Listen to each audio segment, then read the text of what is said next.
Yes. Good morning, good afternoon, good evening.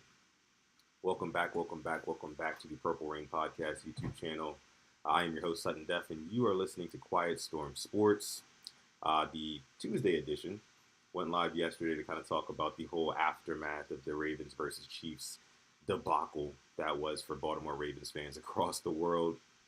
But there's more bad news today, believe it or not. But I do want to, and I want to preface this entire video by saying this, I do want to kind of give you my silver lining on this bad news that I'm about to relay to you guys. But before I do that, I want to bring up who's here in the live chat. You guys always know I love to bring up who's here in the live chat. If you are here live, make sure you give us a shout here in the chat. We'd appreciate that. If you're part of the hashtag replay gang, which means you're watching this episode of the show after the fact, shout out to you. Big shout out to you. Let me see. I'm not even switched over to my mic. There we go. You guys should be able to hear me a whole lot better now. I don't know why it just switches my input. That's so weird, but that's what happens when you go live sometimes, guys. But we do have a super chat donation. This one's coming in from JT401 with the early super chat donee. Appreciate you for that. JT says, this is the result of building this team from the outside in for years instead of inside out. Hashtag trenches matter. Get well soon, Lamar. We need you. LOL. And you know, JT, that's the perfect way to kick off this episode because I actually want to do a little bit of a film study in this episode as well. I know I normally don't do that, but I saw something very interesting this morning on Twitter, courtesy of one of the ESPN analysts. And I want to share that with you guys and kind of break down why JT's comment here is so spot on and why building from the inside out is way more important than building from the outside in. And for those of you guys who don't know what we're talking about there, you know, inside being the trenches, you need to make sure that the trenches are shored up first before anything, right? Because you can't have a dominant secondary. For example, you know, the Ravens have a very talented secondary on paper, right? But that's the outside layer of the defense, right? You need the inside layer of the defense, that defensive line, that front seven, to be dominant in order for your secondary to feast. So inside out, just like, you know, vice versa. On the offensive side of the football, you can have the best wideouts in the world, best tight ends, best pass catchers in general in the world. If you don't have those guys down low on the offensive line who are going to be able to protect your quarterback and allow for those guys on the outside to get theirs, then, hey, I mean, good luck, Charlie, right? So that's just what it is. Let me see what you guys are saying here. You guys know I got to bring up who's here in the live chat. Again, thank you for the super chat donation. JT401 kicking us off with the 5-piece in the chat, making it rain here on this episode of Quiet Storm Sports. Let me see. Eli Sports Guy says, yo, we are cooked. What's going on, Eli? Killer Cam says we're cooked. Ashley Shelton says, good afternoon, Sutton and everyone. Good afternoon, Ashley. Appreciate you for coming through. Tila M is in the house as well. Says, good afternoon, Flock. Good afternoon, Tila. Thank you for coming through. She's one of our members here, one of the coveted members of the Purple Rain Podcast YouTube channel. Shout out to you, as always. She also says, add Keaton Mitchell. Yeah, we're going to get into it, guys. We're going to get into it. So, yeah. Let's go ahead and talk about, oh, my guy RJ's in here. What's going on, RJ? Says he thinks we can still win this game. I think so, too. Texans have a pretty tough defense. You know, Will Anderson Jr., Daniil Hunter, Azeez Ojulari. They've got a tough defense, right? So we got our work cut out for us, but I think that they can get it to. They are still 3.5-point favorites for what that's worth at home at the bank. You know, if they want to play with any sort of pride, they should be able to walk out of the bank on Sunday with a W. Makai Livingston, I see you in the chat. Appreciate you for coming through. Do I look like I care 27? What's up, guys? Okay, let's get to the elephant in the room, right? Elephant in the room being this. It was just announced today from the Baltimore Sun, article courtesy of Brian Wacker of the Baltimore Sun. Says Ravens quarterback Lamar Jackson could be out for up to 2 to 3 weeks and is likely to miss Sunday's game against the visiting Houston Texans with a hamstring injury.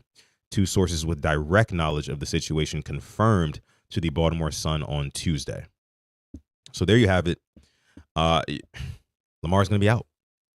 Lamar's going to be out. At least, it's sounding like at least at the very least against the Texans on Sunday at 1 o'clock. And then it says expected to be 2 to 3 weeks. Now, the good thing about that is that the Ravens do have a bye week in week 7. So you got the Texans this week. After the Texans, you have the Los Angeles Rams, both at home, both at the bank. So that's good. And then you have your bye week. which would be that third week that they're expecting Lamar Jackson to miss. So it wouldn't necessarily be 3 games, especially if this is correct. If this is as accurate as it's giving, then this is probably one of the better times for something like this to happen. That's my first silver lining for number one, right? Of course, this is horrible. This seems like a catastrophe. Lamar Jackson, he's hurt. What are the Ravens going to do? But here's my thing. I think that the Ravens were struggling so much with their identity on defense and offense, quite frankly, with you guys know how the whole Derrick Henry only getting 8 touches last game. He's averaging top 3 yards per carry in the league, but only his 20th in total carries given to him. The Ravens were dealing with some identity issues, point blank period. And I think that this time period without Lamar Jackson will allow Todd Monken, John Harbaugh, and the entire coaching staff to just kind of take a step back. Take a step back for a minute, right? And like, okay, we really don't have to overcomplicate things now that Lamar Jackson is not playing. We're going to give Derrick Henry the football. I'm wearing his number today for a reason, right? A minimum 30 times a game. You know what I mean? And I might be exaggerating with the 30 times a game, but maybe not really. I mean, he's going to get at least this amount of carries per game, Derrick Henry, at this point. And I think that that's important because the Ravens kind of didn't know when to utilize and when not to utilize Derrick Henry before this. So I think that without Lamar Jackson in, it will allow Todd Monken and John Harbaugh, and again, the entire coaching staff who works on that side of the football, to kind of realize or re-realize and realign themselves with their true identity, which is a run-first team, right? Obviously, you're not going to be letting Cooper Rush or Tyler Huntley or whoever they trot out there to play quarterback on Sunday. You're not going to be letting them run around and do all the things, improvising all the things that Lamar Jackson does. No, it's going to be a very, very structured game plan on offense, heavily predicated around Derrick Henry running the football at least 22 times a game. That's number one, right? Setting up the pass with, play action off of the run. So I think that, play action is going to be a very, very big focal point of this Ravens offense the next couple of weeks. That is 100% for sure. I think that's confirmed, right? That's a fact. And I also think that this is where you're going to start to see the breakout of the tight ends a little bit more. I think you're going to see a whole lot more heavier sets, right? We're not going to be afraid at this point. We're not going to be afraid to just let Derrick Henry run the football, right? So we're going to trot out there in these heavy formations, 2 tight end sets, right? With Derrick Henry in the backfield. And we're going to dare teams. We're going to say, we don't have Lamar. You got us, right? You caught us red-handed without Lamar Jackson. Houston, LA, stop Derrick Henry. Oh, you stopped him that play? Stop him again. And we're running these heavy packages right down your throat. Oh, man, I wish we had Pat Ricard. Now would be a perfect time for Pat Ricard, for sure. But again, I think that you're going to see a whole lot of Derrick Henry play action off of the Derrick Henry, and you're going to see your tight ends eating. I think that you're going to see Isaiah Likely leaking out and catching some good passes from, again, whoever the Ravens trot out there at quarterback. You're going to see Mark Andrews continue his campaign this season. I thought that Mark Andrews should have had a much bigger game last week against the Chiefs on, some of these outlet passes, kind of like they were doing on the first drive, but they just got away from that. And Harbaugh said yesterday, as you guys saw in the last episode of the show, by the way, if you didn't watch yesterday's episode, it was a really fun one. Me, Simply AS10, and Hoodie Ramey, we kind of talked for an hour and a half on what we think about this Ravens team. So if you haven't checked that one out, please check it out after this one. But again, guys, you're going to see a very, very structured and more, I don't want to say focused, but you're going to see more of an identity from this Ravens offense, I think. I really, really do believe that without Lamar Jackson and, letting him heal up. Again, it's 2 games. You have the Texans, you have the Rams, then you have the bye, right? And then after that, you basically get a pretty soft schedule. You get a pretty soft schedule for the rest of the way, minus a couple of teams, minus a couple of divisional matchups. I think the Steelers will probably give us trouble, probably 1 out of the 2 matchups as they normally do. The Bengals have looked like they punted on the season. The Browns, we already know what their best punch is, and that's their defense. And, outside of that, they really don't have much going for them either. So, and then outside of a Packers matchup late in the season, there's really not too much standing in the way of this Ravens team making a complete 180 on the season and still potentially winning this division and making the playoffs. So I think that right now, the Ravens offense, they have to kind of reset, realize their identity again. because again, they've gotten away from it. On the defensive side of the football, right? On the defensive side of the football, I really do believe that, this is another opportunity for them to kind of regain themselves identity-wise as well. Now, here's the difference. The defense is going to be missing some very key pieces. So Marlon Humphrey is going to be out for multiple weeks. Roquan Smith is going to be out for multiple weeks. As we know, Nnamdi Madubuike is going to be out for the year, and we don't even know if he's going to come back at all. That's what it kind of sounds like right now, if we're being honest. And then you got, of course, Kyle Van Noy. We don't know what his timetable is. Travis Jones, we don't know what his timetable is. Broderick Washington's also he's also on IR too. So there's a lot of guys. There's a lot of guys that this Ravens team is missing on the defensive side of the football. However, again, in these next 2 games without Lamar Jackson, I think it does take a certain pressure off of this defense, right? Of course, right now, the defense is the worst in the league. Just point blank period, right? That's what it's been for this defense. That's kind of like their identity right now. Worst in the league. But without Lamar Jackson, I think it kind of lowers expectations across the board for this Ravens team. And I think that includes the defense, right? So I'm looking at guys like Kyle Hamilton to step up, right? I'm looking at some of those rookies down low. Mike Green, Aeneas Peebles, right? Teddy Buchanan at the linebacking spot. That's going to be a big one, right? I'm looking at some of those guys to step up in this game, if I'm being honest with you. And I think that they're in a pretty good spot to do it. Again, Nate Wiggins, we're not sure of his status yet. Tila, I see you in the chat. But Black Daniel says, glad I have a dedicated mental health professional in my life. Send me his number, Black Daniel. Send me his number. I'm just trying to kind of give you guys some silver linings here, but I definitely need it as well. 5 weeks into the damn season. Am I right? But yeah, again, I think that this is the perfect opportunity for this Ravens defense and the Ravens offense to kind of find their identity and realize themselves again without Lamar Jackson playing. Again, you have 2 weeks against an opponent in the Texans who you should beat, right? You should beat. The Rams is going to be a little bit tougher. Both have pretty good defenses, that's for sure. The Rams have a much more explosive offense than the Texans do, I think, right now. But you can't count this Texans offense out either. I mean, this kid, Woody Marks, he's putting some good stuff on tape as well, running the football for the Texans. So that's going to be a name to watch out for going into Sunday. But if you can come out of this stretch 1-1, if you go into the bye week after these 2 games 1-1, so if you win both, excellent. That is the absolute best case scenario, obviously, right? But if you just split it, if you go 1-1 and you go into the bye week, 2-4? That's a win. As crazy as it sounds, guys. Going into the bye week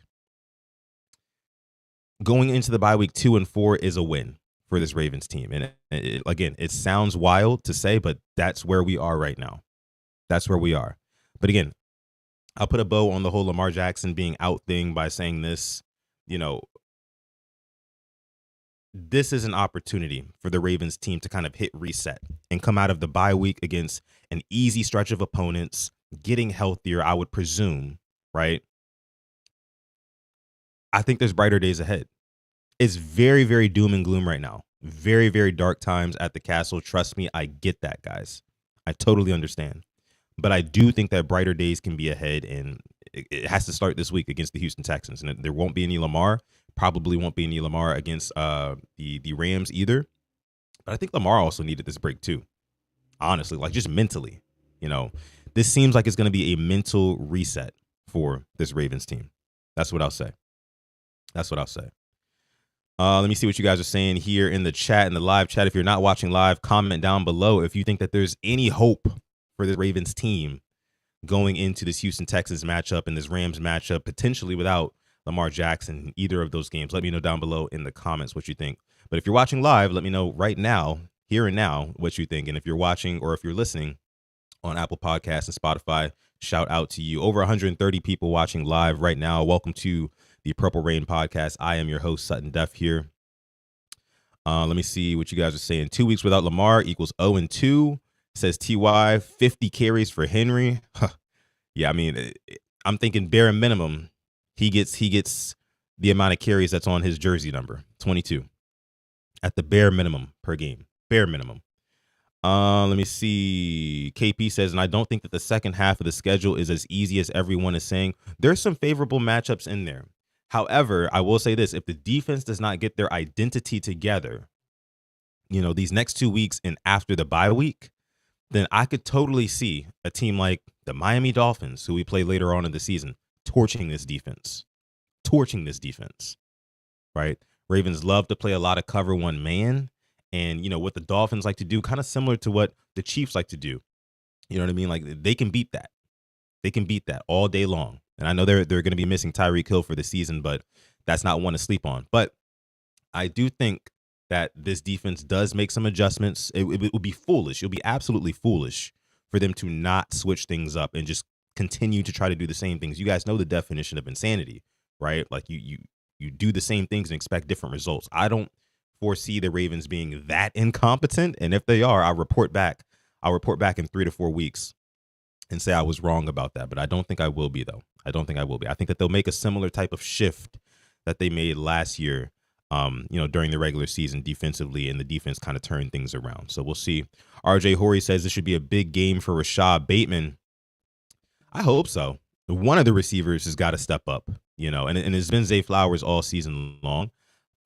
It's going to be interesting to see how they scheme Zay Flowers, with no Lamar Jackson playing and with that offensive line as well. It's going to be pretty tough, but that's why I think it'll probably be a big opportunity for the tight ends in this one. I'm taking my Isaiah Likely and my Mark Andrews to the bank, no pun intended, for these next couple of weeks. That's for sure.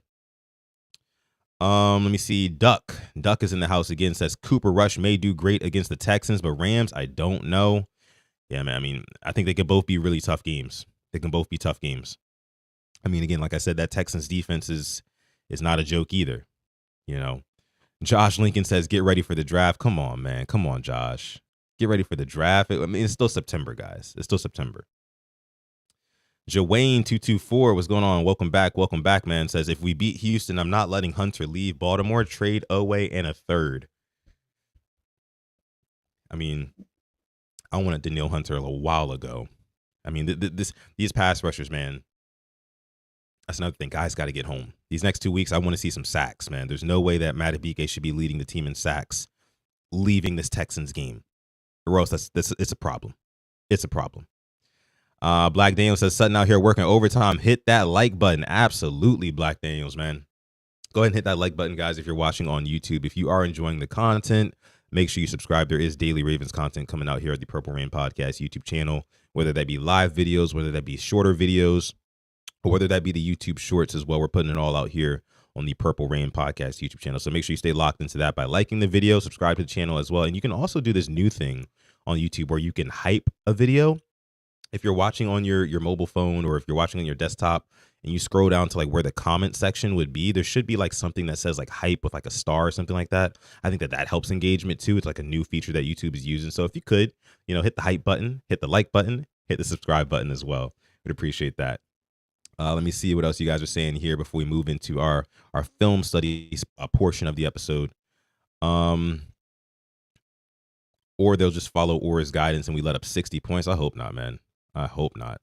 Dylan, what's going on, Dylan? A longtime watcher, listener of the show, says we are not winning games with Cooper Rush at QB 1 through 5 after the bye, 1 and 5 after the bye, even if Lamar and the boys come back. Still got Steelers twice, Packers, and Vikings. Honestly, I think we can beat those teams, man. I think we can beat those teams. That's just me, though. That's just me. Miss Future CEO, thank you for reposting the stream on X. Appreciate that. What else are we saying in here? Chris M is in the house. One of our Purple Rain podcast members is in the house. What's going on, Chris M? Appreciate you always. Just celebrated a month of membership on the channel, Chris M did. So appreciate her for coming through as always. Jerry in the house. What's going on, Jerry? Jerry says, don't think the season is over. Just run the ball with Henry and not allow the opponent to have the ball. Just waste the clock. Yeah, honestly, this should be the time where the Ravens shift their focus onto holding onto the ball more. Harbaugh said it himself the other day at the presser. He said, we got to get more plays on offense, right? Which basically means we got to win time of possession more often, which the Ravens are 0-4 in the time of possession battle this year. Yes, they even lost it to the Cleveland Browns, who they beat in week 2. Ravens are 0-4 in time of possession. So now, yes, get in those heavy packages. Don't get cute with it, and dare these defenses to stop Derrick Henry over and over and over and over again. And I promise you, you'll see the time of possession start to go up for this Ravens team. And again, you roll the play action off of that, things could be serviceable. Things could be serviceable without Lamar Jackson. I mean, of course, we know Lamar Jackson is like he is the team in terms of like reaching the ceiling and like having that superstar home run potential. We're going to be missing that, right? So I don't expect the Ravens to necessarily average 30 points, like they've been doing so far this season. But I do expect them to be able to control the clock a little bit more, I'm going to come down to this offensive line for sure, which we'll get into in a second here. But I do have a little bit of faith. Faith of a mustard seed, this small, this tiny, but it can work though. Dre is in the building, says, "What's up, Purple Rain Gang? We might be cooked." Yeah, man, that's what we've been talking about. Let me scroll down here. Chat's going crazy. Appreciate y'all for coming through. Appreciate y'all for letting me know how you're feeling.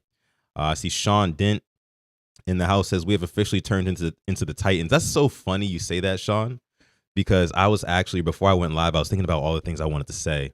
And I was thinking about, like just heavy packages, force feed Derrick Henry, play action off of that. We're basically the Titans from when they had Derrick Henry. You know what I mean? That's what it feels like right now. But that style of play worked. That style of football was working for Mike Vrabel and those boys back in the day. Of course, they had a good defense as well. But something to think about, man. I think that this team could potentially, I mean, like I said, it would be a win for this Ravens team if they went 1-1 in the next 2 games without Lamar Jackson, going into the bye 2-4. That would be a win. As crazy as it sounds, it would be a W. A whole net positive to me. Let me see what you guys are saying. Chef Spicy Rice says, "What does the defense need to do?" I think that the defense needs to be a little bit more multiple in their coverage schemes, right? So, like I said before, the Ravens love to run a lot of cover one man. And the problem with that, they actually run it at the highest clip in the league right now at 36%. But the problem with that is that it requires your corners, it requires your DBs to win consistently on the outside. It requires them to not get lost in traffic, which is what they're doing a lot now. And why you see wide open receivers and easy completions that are just kind of like nickel and diming us down the field. Because for example, in the Chiefs game, right, you had the Chiefs lining up in bunch formation a lot. And here we are in cover one man, right? Man to man. And they're bringing guys in motion. They're kind of confusing the DBs. Next thing you know, that there's picks and rubs, and guys are open for wide open completions for 7 yards, 6 yards, 5 yards, 3. And they're getting into these short yardage situations. The Chiefs and the Lions did the same thing as well. They're getting the ball out quick doing this as well. And they're just kind of marching down the field like that. I think that there needs to be a little bit more emphasis on some layered zone coverages, I would say, to kind of confuse and make these quarterbacks hesitate, basically, before just throwing to wide open receivers or anticipating throws that guys are going to be wide open for in like within a second of throwing the football. Like, that's not going to win this Ravens team any games. It's not going to get the defense off the field at all if you just allow teams to kind of do like that little death by 1,000 cuts on us that Tom Brady coined back in the day. That's not going to work. So that's what I think the defense needs to do. More layered coverages, less of the cover one man, because it's not working. It's the worst defense in the league, worst passing defense in the league. So, yeah. Still have Jair and Awuzie. Yes, we do. Hopefully Jair will come back soon. That's all I can really hope. Is kind of a mystery with him. And a couple other guys who are hurt right now, too. D-Wiz in the house. D-Wiz, another one of our members here on the channel. Thank you for coming through, brother. Appreciate you as always. Says, play football. They got to play football, man. They got to play some damn good football the next 2 weeks without Lamar. That's for sure. Torres says Harbs is going to have the game of his life now. I could see that. And I think that this, like Lamar Jackson being out, here's another thing. Here's just me kind of being like that, maybe that spoiled Ravens fan, right? But, a lot of us have been calling for the job of Harbaugh for some years now. I think that, with the Ravens struggling the way they are, starting the season 1-3, and with this happening, Lamar Jackson going down, due to injury for 2 to 3 weeks. At least that's what's expected. This protects the coaches, because now you can chalk it up even more to, the Ravens' struggles to Lamar Jackson's hurt. He's not playing. So whatever happens these next 2 games, whether there's defensive collapses, whether the offense just doesn't look good at all, doesn't matter. You're going to be able to just say like, hey, Lamar Jackson didn't play. So that's why the Ravens aren't doing anything right now. That's what it's going to boil down to, guys. So just be prepared for that. Be prepared for that.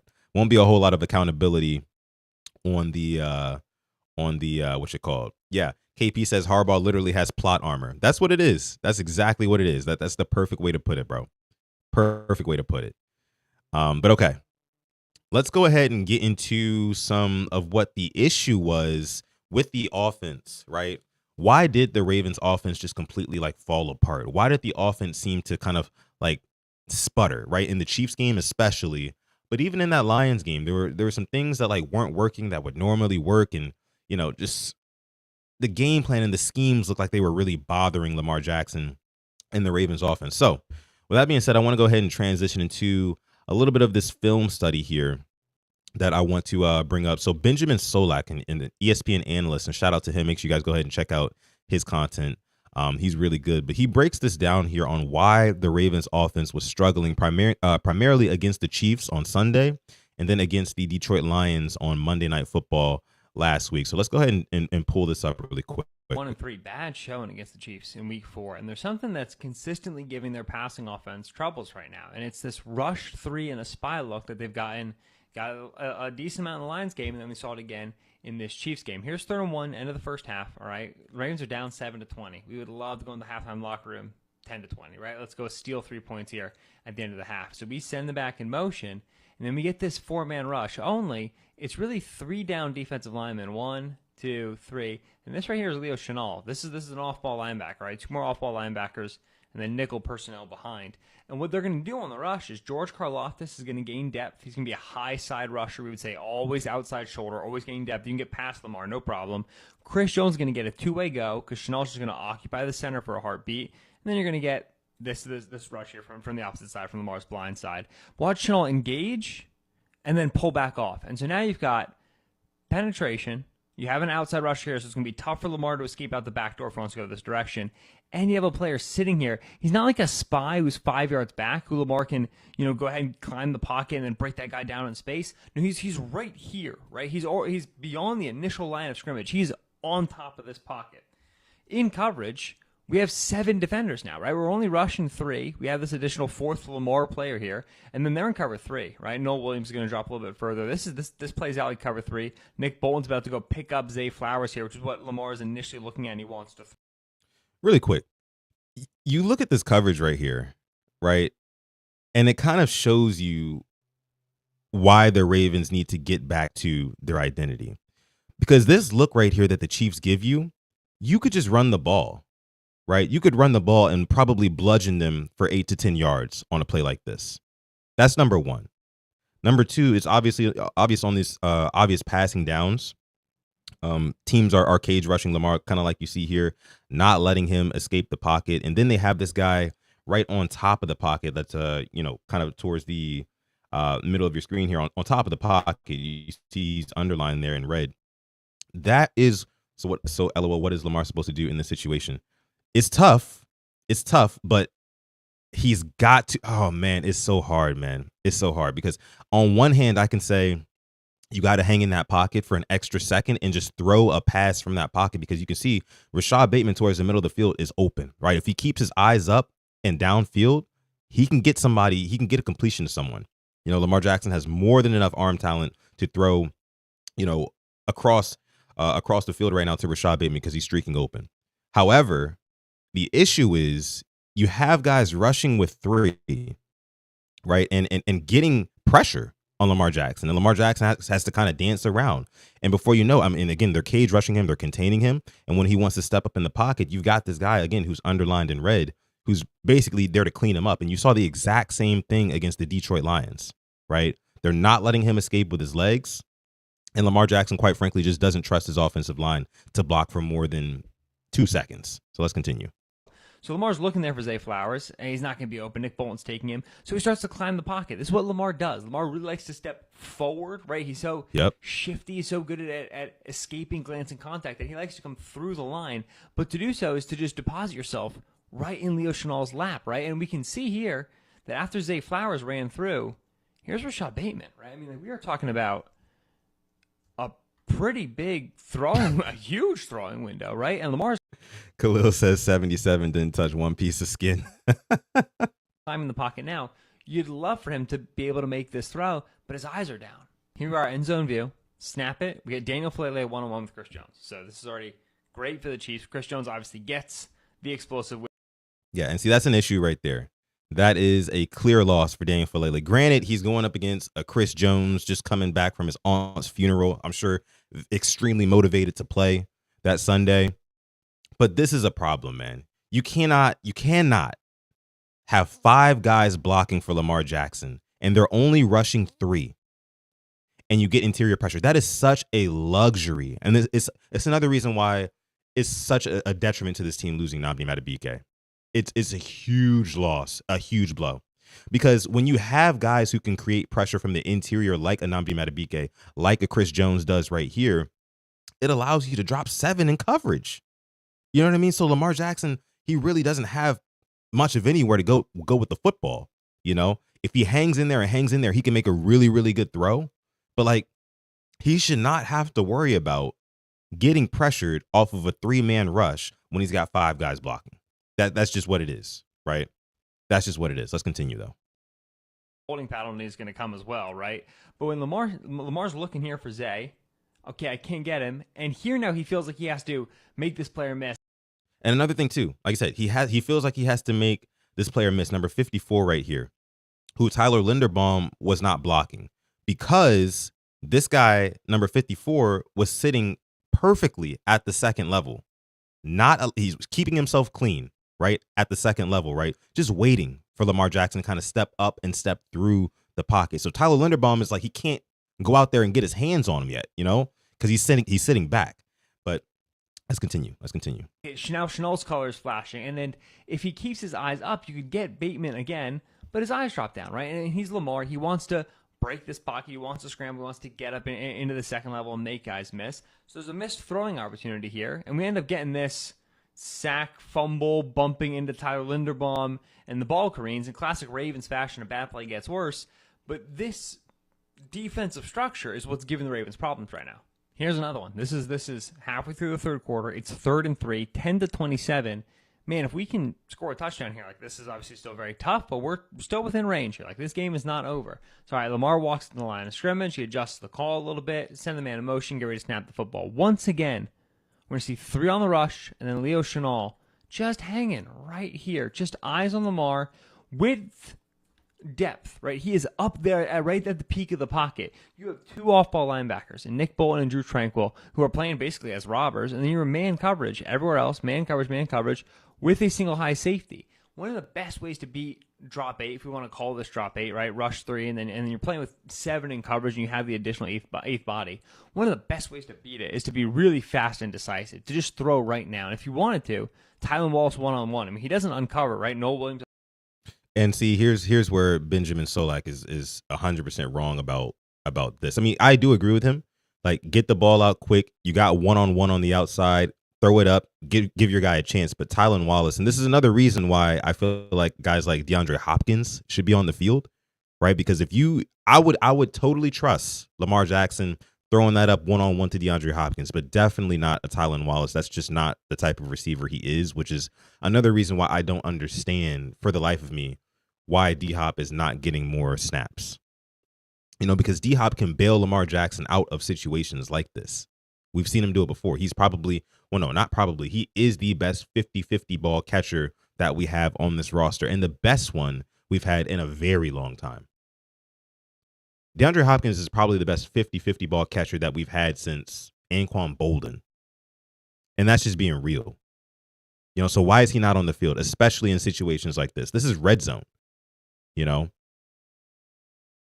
Or I guess to put it better, like, why is Tylan Wallace on the field on that? Love me some Tylan Wallace, I do, but I think there's a time and a place for personnel. And I don't think that this was the time for a Tylan Wallace, especially not one-on-one, on the outside like that. Great job. Rookie's playing well, by the way, Noel Williams. So, but if you wanted to, boom, like you see Lamar gives him one look and then comes here to the 3 receiver side. You can't throw Zay Flowers. Yeah, he's not going to throw that on to the Tylan. Little traffic route because Nick Bolton's just sitting right there, right? They have him robbing over the middle of the field. So if we just threw this one-on-one, that's probably our best option. He's not going to throw that to Tylan Wallace, though. But Lamar wants to hold the ball. He wants to extend. He wants to make plays. So again, what we're getting right now from the rushers is just a mush rush, right? I mean, they are just pushing the pocket in, and everybody's just sitting with hands and eyes on Lamar, hands and eyes on Lamar, hands and eyes on Lamar. Chanel not engaged, just waiting for the fact that after we get all this covered up, he's going to try to make something happen geometry-wise, right? He's going to try to get outside of the pocket, warp coverage. We know him. It's what Lamar does. And it's good. It's not bad that Lamar's doing this. It's just that teams are taking advantage of his tendencies, right? So, okay, he steps up.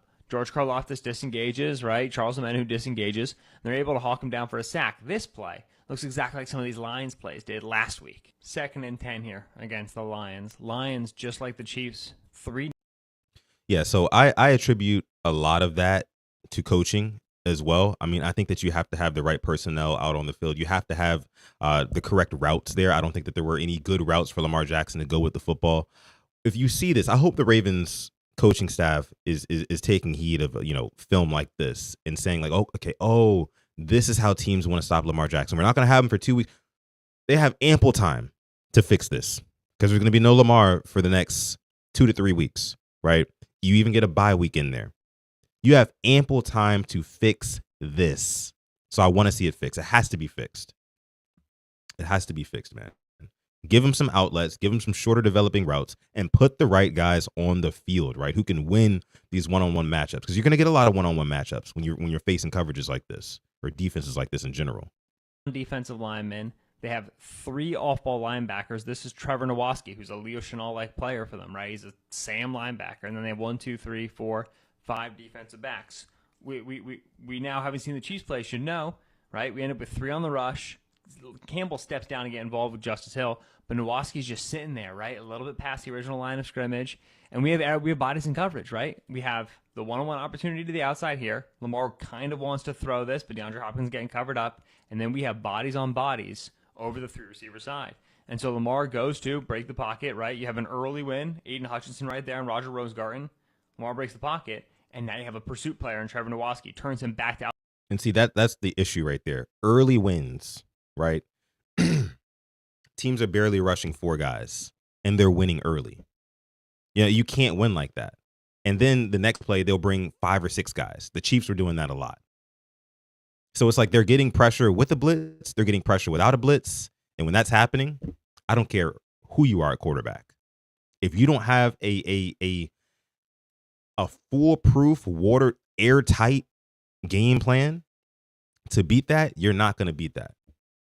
And again, I like what he's saying here because the type of defense that they're playing against Lamar Jackson with this, it works against Lamar Jackson because we know Lamar Jackson does like to hold on to the ball. He does like to wait for that big play to develop downfield. We know that, right? He's not a guy who typically likes to throw things away. Sean, appreciate the sub, Sean. But he's not a guy who likes to really throw things away that often. And he's not a guy who likes to take sacks that often.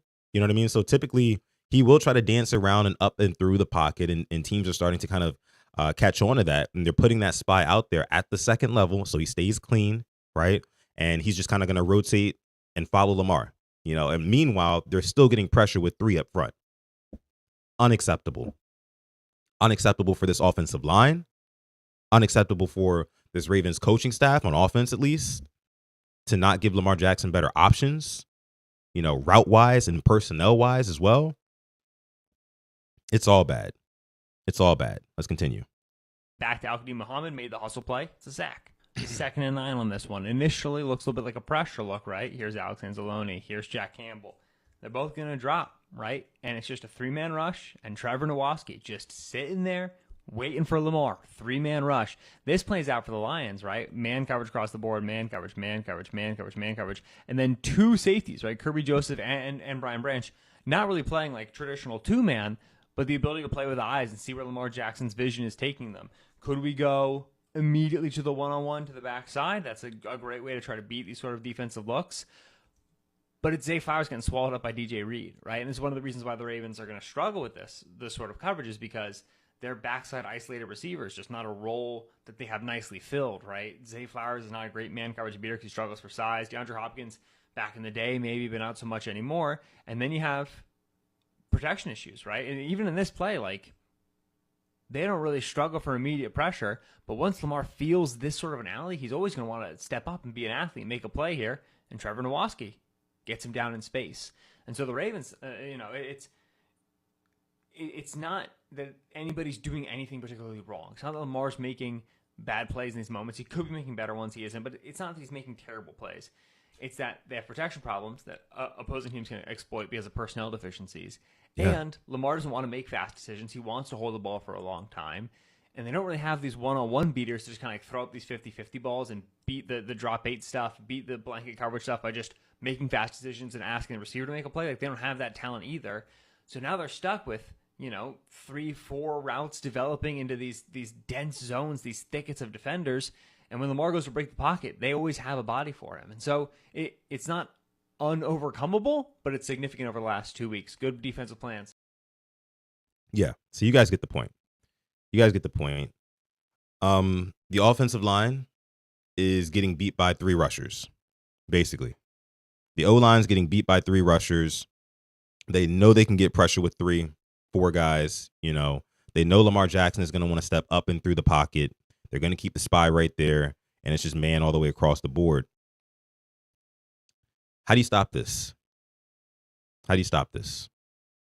Or how do you discourage teams from doing this?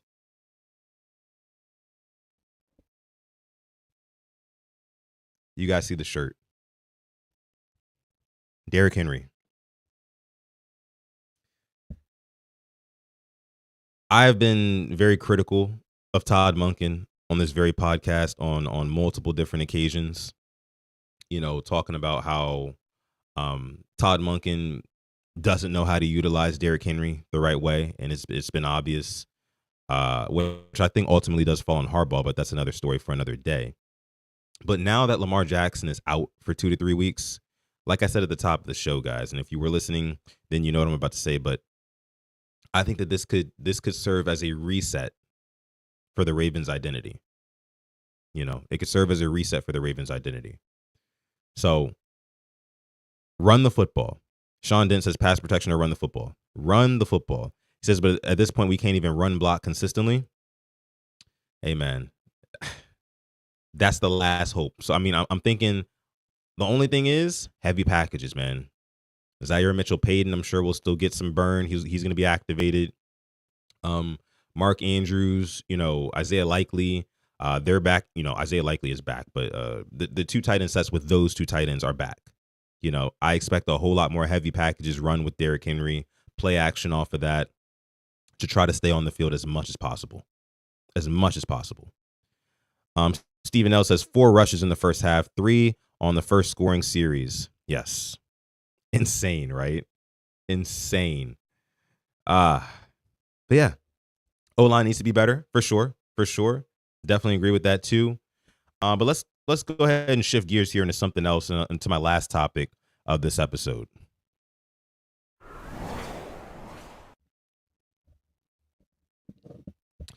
All right. So now that we've gotten through the film study portion of it, I wanted to bring up one last thing before I get out of here. And this is less, X's and O's, but more kind of how we're feeling right now about the team. So you guys remember I had a conversation with you guys last week about the whole players making podcast thing, right? Marlon Humphrey, Ravens cornerback, and Ravens outside linebacker Kyle Van Noy infamously have their own podcast where they kind of recap the Ravens games and how they think they went. And this week I didn't see, at least not in the first 24 hours, I didn't see Kyle or Marlon post their podcast, but it came out like late last night. You know what I mean? Like later in the day yesterday.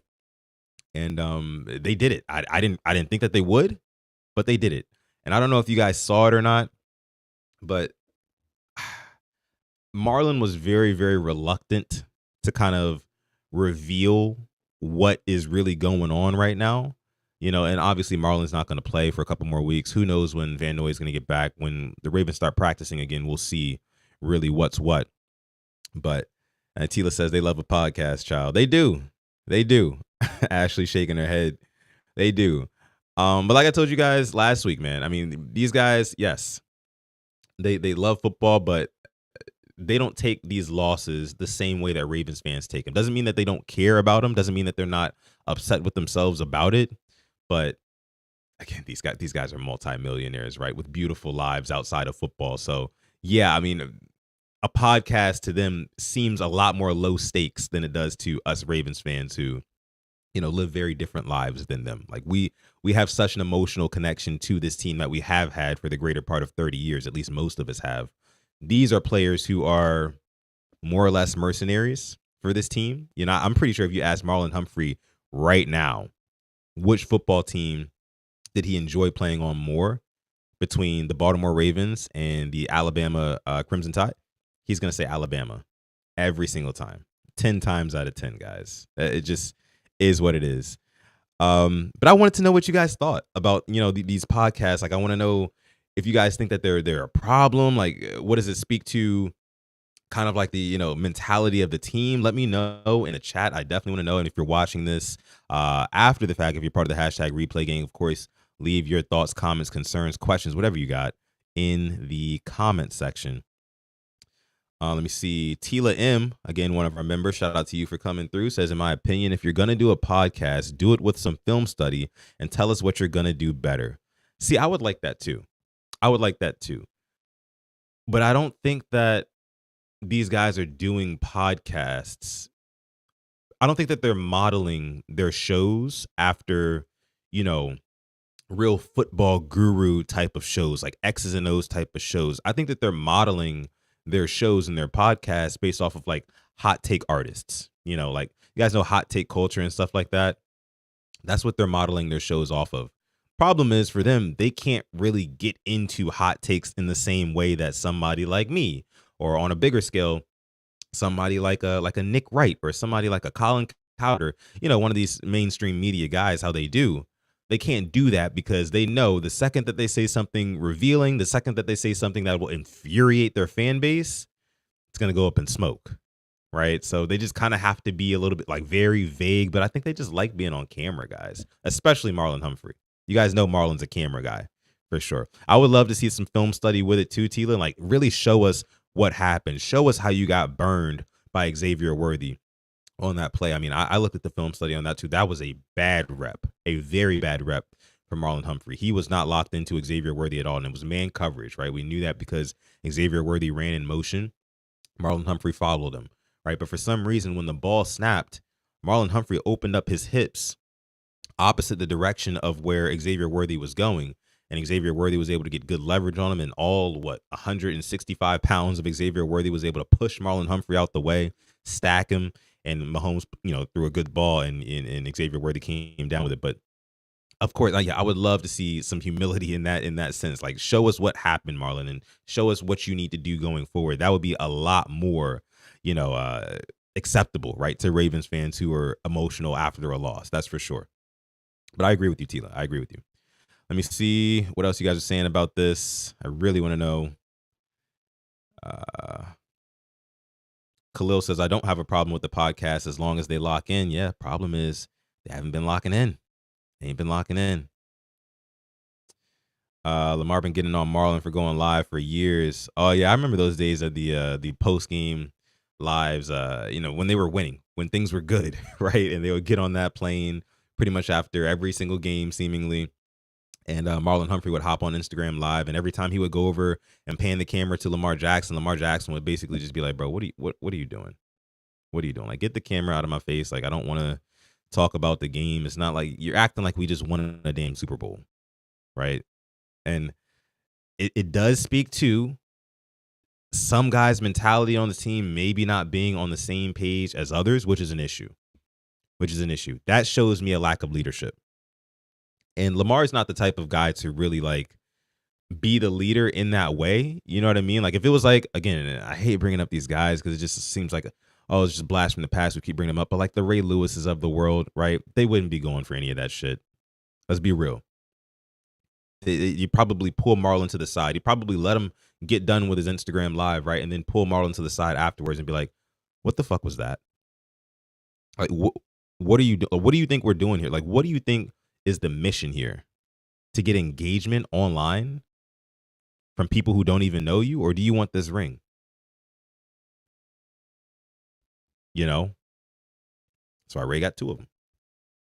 So, yeah, I mean, but again, Lamar's not that type of leader to really speak up like that. If anything, he'll just speak up for himself and say like, nah, I don't want to be a part of that. Like, y'all do y'all, but leave me out of it. You know, I'm gonna speak, you know, I'm gonna lead with my actions on the field. And that's it. And guys like Marlon Humphrey are just like kind of like free spirits, you know. But got to be locked in this game. None of these podcasts do anything for me. And that's another thing. They're so caught in between being able to like give us like juicy hot take content and nothing like and like nothing at all. Like it's just they can't really give us anything. So all they're doing is just they're kind of just doing it for fun, just to be on camera, right? You can't give us anything, you know, too introspective. You can't give us too much context on anything, right? Or else you're exposing team secrets or game plans, whatever, right?